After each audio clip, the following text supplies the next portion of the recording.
Sprouts is a stock that really intrigues me.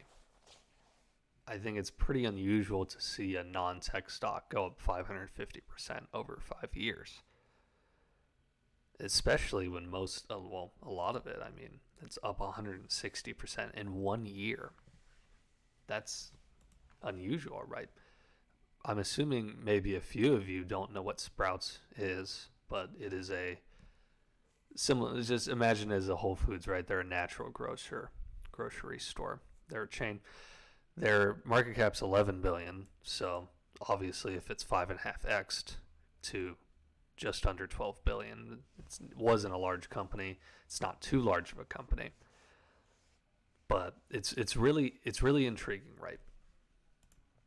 So if we look at Ford PE and Ford PE, Ford PE is about 34. So it is growing, but next year it's not projected to do insane growth, right? It's not like, oh, the Ford PE is 12 or 15 or even 18, right? This is a company that is now valued over the S&P 500 PE averages. Usually when I see a stock that's run up this much, and the P is that high, my first instinct is, it's got to be tech. And if it's not, I get a little weirded out, right?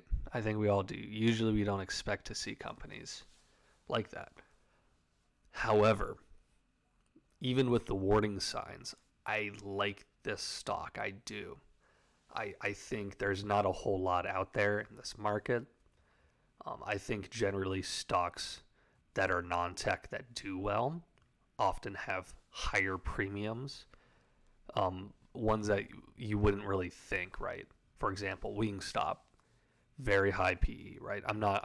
By the way, I'm not saying Sprouts is going to have that PE or that it's going to grow like these companies. But when companies succeed in this sort of space, the non-tech space, the more retail or even food. So, for example, Wingstop's one, Chipotle's another, and Costco is another one. All of these are commanding PE, above, I believe the lowest in that is Costco in the 50s. Chipotle's right around there, and Wingstop's well above that.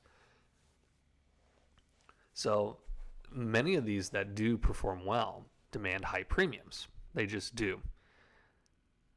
Now, if that's something you're interested in, that's up for you to decide, right? I think it runs into an interesting. Sprouts is in an interesting spot, right? Because you see the 12 billion market cap, and you can easily say there's a lot of room to grow, and that is very true, right? You can see the industry and see the PE levels and be like, well, if this company does well, it's not that overvalued, and that is true. However, it's just weird for me. I don't know. There's not a lot of stocks like this, right? It's something about it's rubbing me weird. Like, I like it, but I just feel, personally for me, I do not own the stock. I've been looking at it since I think I've known about it since most of 2024. So, it's run up during most of 2024 now that it's towards the end of it. Even if you just take it from 2020, even if you just do from the first, that's when most of the growth has happened. They do not pay a dividend, so that's one thing to factor in, but still, does that really matter? I don't know. For me personally, I don't know. I go back and forth. I like it and I don't. I'm divided right down the middle. Part of me is it's an industry that I don't have much in, so it's diversification, right? It's a lot of room to grow. It's people like healthy food. There's a market for that, right? And there's competitors. There's Whole Foods and there's similar things. We have a natural grocers. I hope that's not just a local chain thing, because then I just kind of dox myself. Although I'm hoping it isn't. I don't want to re-record this video. So just pretend you didn't hear that. I don't know. I'd assume so. I don't know much about this industry. Honestly, I just do most of my shopping at Walmart, almost all of it. But this stock really intrigues me. I'm going to keeping an eye on this long term. I feel like it's going to keep running up, but part of me just warning bells with the risk side of it. I don't know what it is. I don't, something about high PE value, and it's not even that much. It's only inflated, what, 20%, maybe 30% off of S&P 500 averages. But I don't know. Let's dive, just in case, let's read a little bit what they do. Yeah, I mean, we know. I mean, Sprouts engages in retailing of fresh, natural, organic food products based out of Arizona. Pretty simple, right? Let's take a look at what some people think. Schwab thinks it's going to underperform. They reiterated a few days ago. This is where they think it'll be in a year compared to other stocks. So 35 isn't great, but they still think it's going to grow 4 to 5% usually, unless they're projecting the market to go down, which I don't think they are. 3 stars here, long, hold. ESG 10 out of 10. That is mighty impressive. So yeah, that's impressive. I've never seen a 10. Whatever you think about ESG, that is pretty good.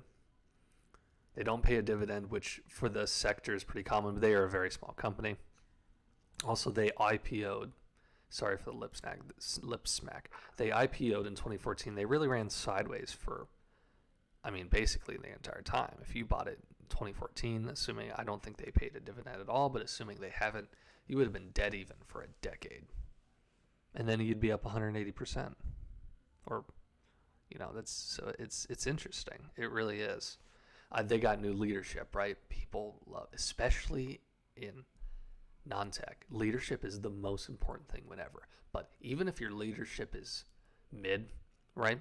If you have great innovation, then that can kind of make up for it. Although probably the argument is you only really get great innovation with good leadership. And I don't necessarily disagree. But assuming you split those into 2 separate categories, I see the argument. But in an industry, right, where you can't just invent a new AI GPU, right? Sprouts isn't going to invent a new fruit, right? Or it's just not going to happen. Maybe they get the best, but so there's only a few ways they can grow. They got to get the best brands. They got to have good marketing. They got to have good store placement. Leadership is so imperative. It is so vital. That's why Starbucks jumped like 30% when they got the Chipotle CEO. That's how this works. Leadership in this sort of industry. And it seems like with the new leadership, it's doing well, right? Clearly earnings are up because the P is that high. Clearly it was probably around 10 to 15. We could probably look. It only goes back as far as 2013, unfortunately, but yeah, PE as much as a year ago was 15. So a lot of it is people pricing it in as a stock. Oh, this thing's going to grow. This thing's going to grow in the future, right? So people have been pricing in over the last year, but clearly earnings have been doing good as well. So it really depends on if you believe in the leadership in this stock. That's what's going to make or break it, right? However, I think if we're talking about short-term play, probably a lot of it's priced in. Maybe it could run up to 40, 45, but they'd probably have to keep doing well on earnings, probably keep beating. I'm not sure if these estimates are from the company or from analysts, but they seem to beat it by a little bit. 10% here, 25% there. They seem to beat it by close to 10% consistently. But even if you beat by 10% consistently, you're talking about, 31 PE instead of 34. That's not going to make or break it. But anyways, to wrap, this stock intrigues me. I'm reiterating it, but it just does. Something about, I don't know. It's a unique thing to witness, right? A stock just run up that much, as I have over the last year, being on the sidelines. I think it's in a decent market. I think there's room to grow. I don't like that it doesn't pay a dividend. I don't necessarily love the PE valuation. However, if this company can continue to steer the ship correctly, they can do well. Also, they may get bought out. I forgot to mention that as well. I like this stock. I do. I don't own it. I don't know if I will own it, but I'll keep my eye on it. There's something in me that just likes it. The fact that it's gone up so much, but it's just intriguing. I'm going to keep monitoring it, and I hope you guys as well. Let me know what you think. If you own the stock, what you think of it, when you got in, maybe some insights. I don't have an expert insight on this. I'm more so doing an outline in this. I wouldn't mind doing a deep dive into any company. However, it takes a lot of time and investment, so I'd want to make sure people actually watched it. That's where I'm at with the channel today. Anyways, I appreciate all of you watching. If you made it this far and enjoyed the content, I'd appreciate if you left a like, subscribed, whatever floats your boat. So anyways, I appreciate all you guys checking out my channel and watching the video. So I'll catch you guys later. See ya.